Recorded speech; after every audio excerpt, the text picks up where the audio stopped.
Sudah Pak. Apa kabar Bu ini sehat? Alhamdulillah sehat, Pak. Alhamdulillah. Tidak gugup kan? Eh, Dikit, Pak. agak blur apanya. Iya, Pak. Mendung, Pak.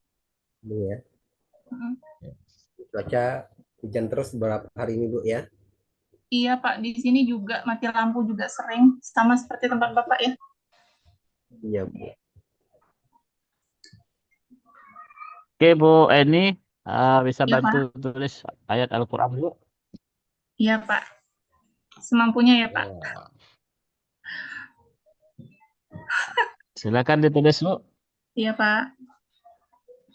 Alhaakumut takatsur.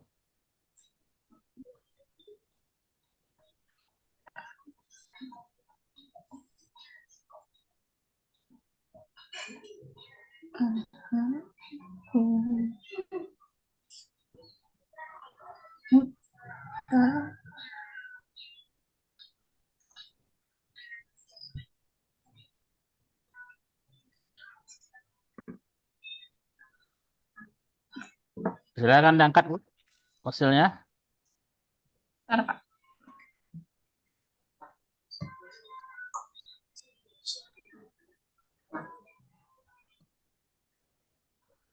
Saya hilangkan background-nya dulu ya, Pak ya.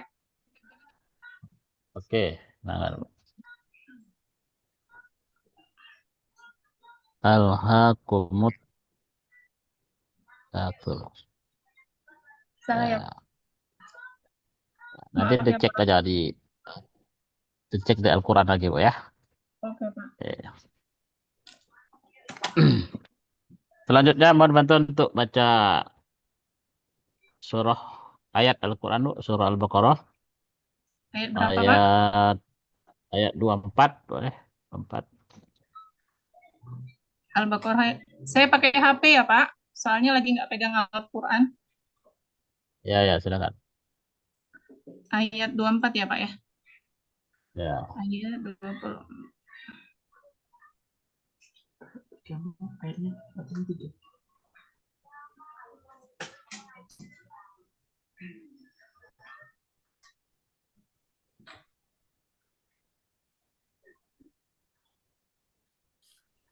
A'udzu billahi minas syaitonir rajim.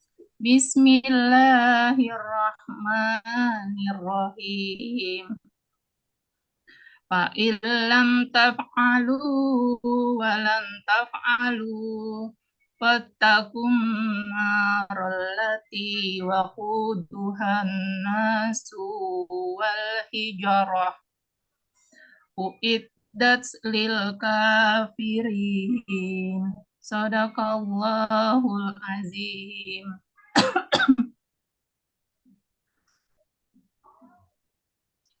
Oke, Bu Eni, Ya, Pak. selanjutnya eh ada model pembelajaran PBL, PJBL, Ibu sudah paham itu kan? Insya Allah, Pak. Oh, ya. Di bagaimana Ibu merancang ataupun merancang dan menerapkan eh di saat Ibu mau menerapkan model PJBL itu, Bu. PJBL. PJBL itu kan yang proyek ya. Iya, Pak. Ya, misalnya Ibu ngajar PAI. Ya, Ibu ini mau ngajar PAI nih, terserah materinya apa. Bagaimana langkah Ibu ataupun rancangan Ibu untuk menerapkan PJBL tersebut terhadap anak? Yang pertama pastinya saya akan membuat modul pembelajarannya dulu, Pak. Modul ajar ya, Pak ya. Terus di modul ajar itu saya merancang sintak-sintak PJBL. PJBL sama PBL tidak jauh beda, hanya kalau di PJBL itu ada proyeknya, Pak. Jadi anak menghasilkan suatu proyek atau karya. Jadi saya menggunakan cara sintak-sintak yang ada di PJBL, lalu menerapkannya dalam pembelajaran. Gitu, Pak. Gitu. Kemudian di dalam kelas ibu itu kan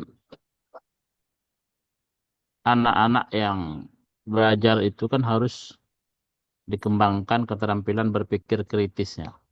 Ya, Pak. Anak itu jangan dibiarkan diam-diam saja.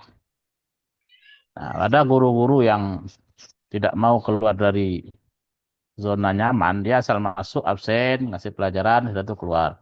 Sementara guru yang profesional itu kan harus mengembangkan Modul ajar. keterampilan berpikir anak itu supaya dia kritis. Nah, bagaimana cara ibu mengembangkan itu? Mengembangkan keterampilan berpikir kritis anak itu. Mungkin Pak, pertama-tama saya akan memberi stimulus kepada anak, yaitu berupa rangsangan-rangsangan, membuat suatu pertanyaan pemantik, terus dan anak suruh memecahkan dengan media-media yang ada. Contohnya yang kemarin seperti part teaching, saya menampilkan sebuah video, terus saya membimbing anak untuk memecahkan masalah atau memecahkan pertanyaan yang ada pada pertanyaan pemantik yang saya berikan di awal tadi gitu Pak. Awalnya saya memang membiarkan anak untuk berpikir dengan daya pikirnya, tapi tetap saya membimbing anak itu supaya lebih kreatif dan menjawab sesuai dengan jalur yang benar seperti itu Pak. Oke. Kemudian dari anak-anak yang ibu ajar itu kan, pelajaran agama, itu kan ada, tidak semua anak itu semangat kan. Ada Ya. anak itu yang minatnya itu rendah. Ya. Sehingga apabila belajar mungkin ya tidak semangat lah, tidak semangat, minatnya rendah, sehingga ya hasilnya kan tidak bagus juga. Bagaimana ibu menangani ini? Supaya anak ini minatnya belajar agama itu meningkat dan semangat gitu. Khususnya untuk anak-anak yang minat belajarnya rendah tadi. Kalau saya, Pak, saya akan melakukan pendekatan-pendekatan.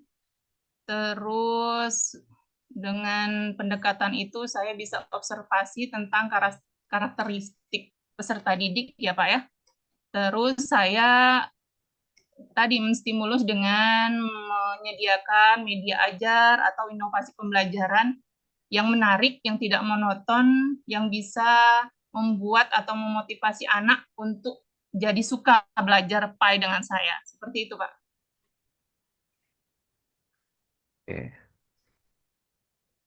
Kalau di sekolah ibu itu mungkin ada ya anak-anak yang berkebutuhan khusus. Ada, Pak, karena saya di pelosok, Pak. Anak-anak anak-anak autis lah kita anak autis. Karena kalau di desa itu kan nggak ada sekolah khusus. Kalau di kota Jambi ini ada, kalau itu enggak. Jadi mau anaknya normal atau tidak normal, dia satu kelas, satu sekolah itu aja. Benar. Dan satu kelas gitu. Ya. Bergabung dengan kelas reguler atau kelas orang-orang yang normal. Nah, bagaimana Ibu menangani siswa-siswa yang berkebutuhan khusus tadi? Supaya ya tidak ketinggalan juga gitu kan. Kembali lagi, Pak, saya mungkin melakukan diferensiasi ya sama anak yang mengelompokkan anak yang berkebutuhan khusus. Saya tidak akan menggabungkan dengan anak yang normal seperti itu. Terus saya akan melakukan pendekatan-pendekatan, Pak. Pendekatan yang pertama itu anak-anak autis atau anak berkebutuhan khusus itu harus didekati secara emosional, Pak. Maksudnya itu kita pakai rasa sama mereka gitu, Pak. Terus yang pengalaman saya, anak berkebutuhan khusus di sekolah saya, mereka tidak bisa menulis, Pak, tapi kalau kita arahkan, mereka lebih bisa masuk pelajaran itu dengan menggunakan gambar-gambar atau video-video seperti itu, Pak. Jadi kita melakukan pendekatan sesuai dengan apa yang bisa mereka cerna gitu, Pak.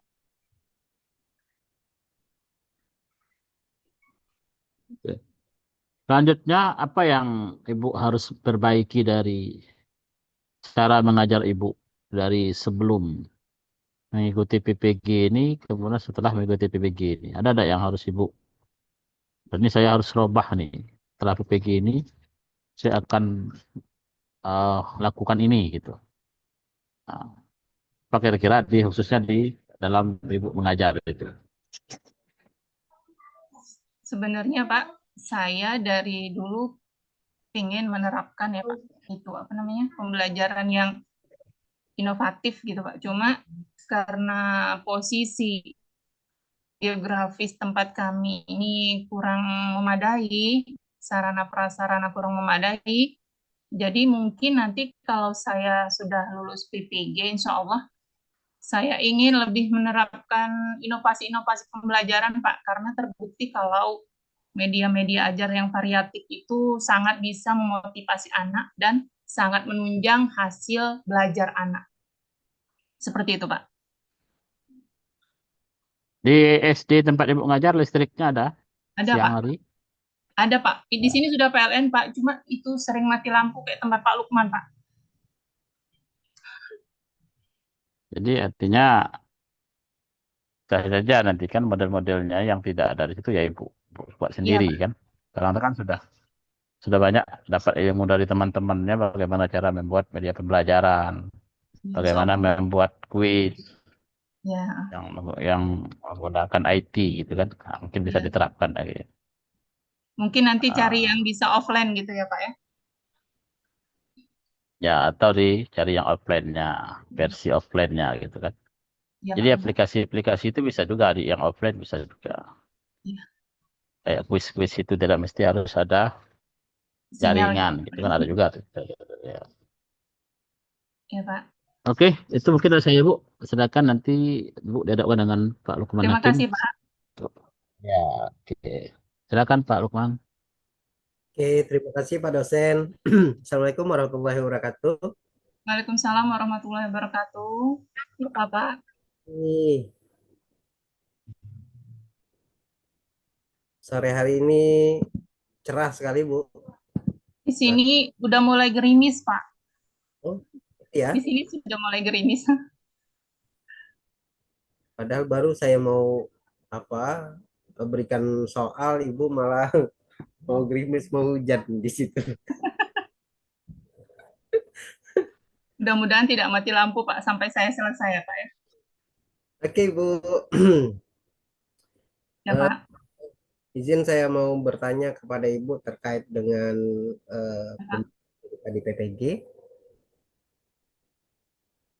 Pertanyaan pertama nih, Bu, tentang apa nih? eh, Mengapa modul ajar itu sangat penting bagi ibu sebagai seorang guru sehingga mm, ibu bisa menerapkan pembelajaran yang lebih baik. Jadi, mengapa modul ajar itu sangat penting bagi kita ini? Tuh, Izin menjawab, Pak. kan Ibu. Modul ajar itu ibarat sebuah apa ya, Pak ya? Sebuah senjata untuk guru ya, Pak ya. Karena di modul ajar itu merupakan pegangan pedoman atau dasar kita melaksanakan pembelajaran. Karena di dalam modul ajar itu kita jadi tidak nyeleneh, tidak keluar dari jalur dalam pembelajaran. Terus di modul ajar itu terdapat sintak-sintak tentang model pembelajaran kita. Dan di modul ajar itu terdapat semuanya, Pak, dari pendahuluan, kegiatan inti kita, sampai penutup kita. Jadi alokasi waktu kita lebih fleksibel seperti itu, Pak. Oke, Bu. Terima kasih atas jawabannya, Bu. Ya, Dan Pak. bahwa penting sekali karena kita ingin setiap kita mengajar itu kita terstruktur, ya, Betul. terstruktur dari mulai masuk itu bagaimana apa yang harus kita lakukan, mengapersepsi anak murid seperti itu, terus memberikan pertanyaan pemantik sehingga mereka dapat eh, memahami apa yang akan kita tuju pada saat pembelajaran hari itu. Betul, Pak. Dijelaskan oleh Ibu tadi. Luar biasa sekali, Bu. Terima kasih atas Terima jawabannya. kasih, Pak. Oke, pertanyaan berikutnya. Di dalam modul ajar tentu ada komponen-komponen penting. Nah, apa saja nih komponen utama nih kira-kira di dalam modul ajar itu yang Ibu ketahui? Izin menjawab ya, Pak. Silakan Ibu. Di dalam modul ajar itu yang saya ketahui, Pak, ada 3 komponen penting, Pak, yang wajib kita ketahui ya, Pak ya. Yang pertama, informasi umum. Yang kedua itu komponen inti. Yang ketiga, lampiran, Pak. Kalau isi informasi umum itu berisi tentang judul modul kita, eh, siapa gurunya, sekolahnya apa, terus alokasi waktunya, terus model pembelajarannya, sarana prasarana, dan lain-lain ya Pak ya. Terus di yang kedua, di komponen inti itu berisi tentang tujuan pembelajaran kita, terus kegiatan pembelajaran yang berisi tentang langkah-langkah, dan asesmen penilaian, Pak. Terus yang terakhir, Pak, yang ketiga itu adalah lampiran. Lampiran itu berisi LKPD, daftar pustaka, materi ajar, dan lain-lain, Pak. Itu, Pak, yang saya tahu, Pak. Oke, terima kasih Ibu. Oke, Pak. Luar biasa sekali.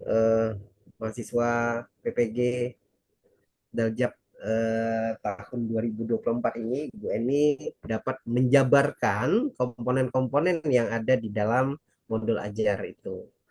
Oke, Alhamdulillah, Pak.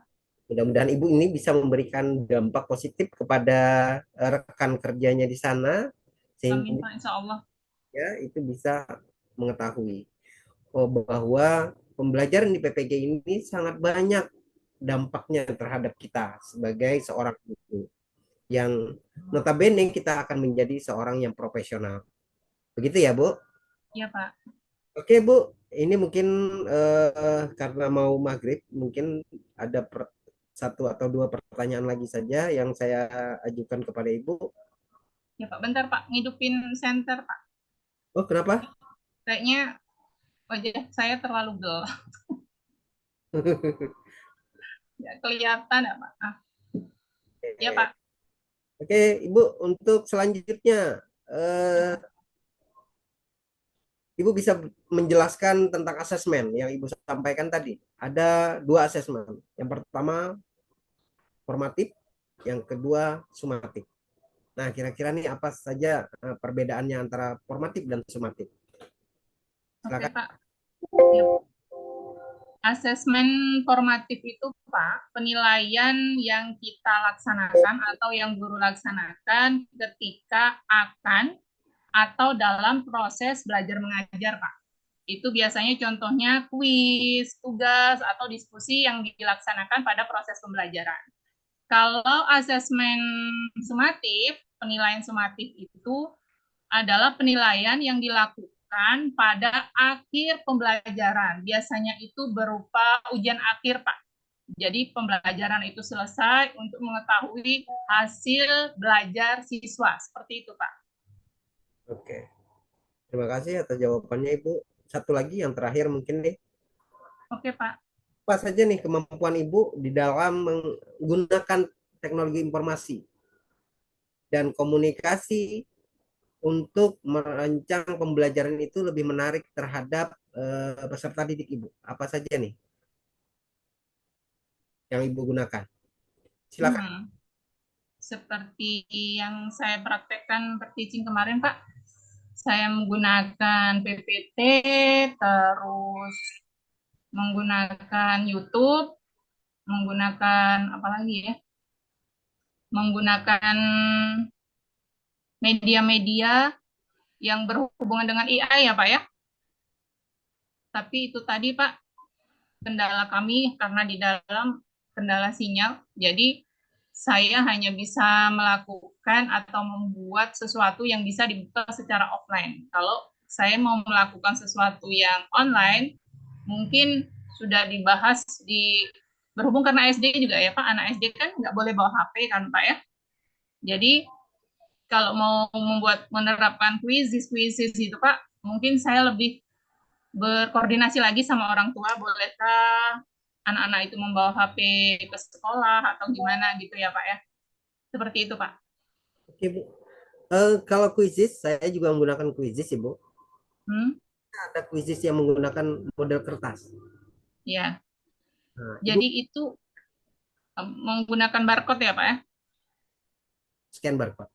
Mm-mm. Terus itu kan berarti kan kita nggak bisa ngerjain di sekolah kan Pak? Bisa. Yang penting Anak ada, harus anak harus bawa HP berarti Pak ke sekolah gitu. Jadi karena tidak menggunakan HP, dia ingin menjawab HP, menggunakan proyektor. Bu. oh proyektor. Bisa, Oke Pak. mungkin itu bisa salah satu alternatif yang Ibu gunakan nanti pada saat, karena Ibu tidak menggunakan HP untuk anak, kita gunakan apa kuisis model kertas, Ibu.